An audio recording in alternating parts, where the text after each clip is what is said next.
খেতে দিয়েছেন, দিয়ে বললেন, হুজুর তাহলে তো আমি মরেই যাব, আমার আর বাঁচার কোনো উপায় থাকবে না।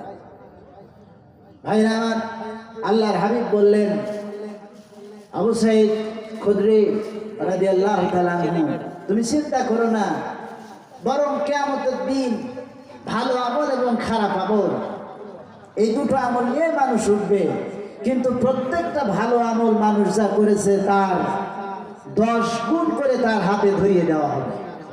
সুবহানাল্লাহ বলবেন না? ভাইরা আমার, এই সূরাটি খুবই গুরুত্বপূর্ণ।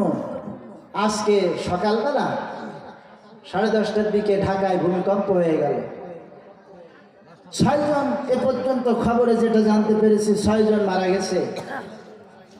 খুব জোরালো ভূমিকম্প এটাকে বলা যাবে না। জোরালো ভূমিকম্প যদি 7 রিক্টার স্কেলের 7 মাত্রার বা 6 মাত্রার উপরে যে প্রকটভাবে ঝাঁকুনি হতো, ভূমিকম্প হতো, তাহলে অন্তত হাজার হাজার মানুষ মারা যেতে পারত।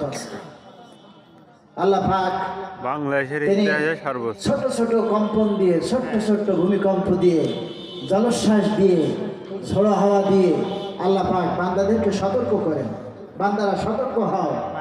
এরপরে আজকে তৎক্ষণাৎ ঘটনাস্থলে যে 3 জন মারা গেলেন, তারা কি 5 সেকেন্ড আগে, 1 সেকেন্ড আগে কি জানতো যে মারা যাবে? আপনারা কি বলেন?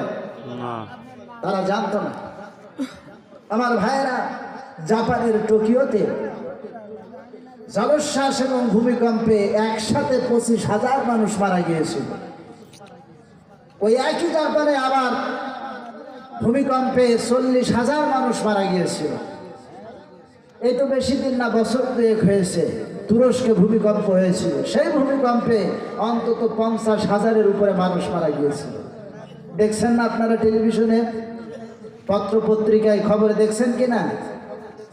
আপনারা চিন্তা করেন যে ভূমিকম্প আসলে জিনিসটা কি?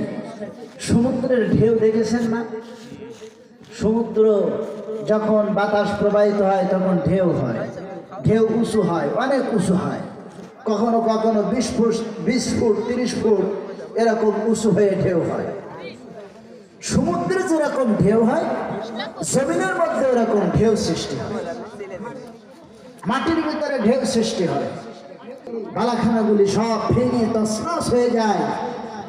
50-60 তলা বিল্ডিংগুলি, 100 তলা বিল্ডিংগুলি মুহূর্তের মধ্যে ভেঙে মাটির সাথে গুলিয়ে দেওয়া হয়। আজকে একটা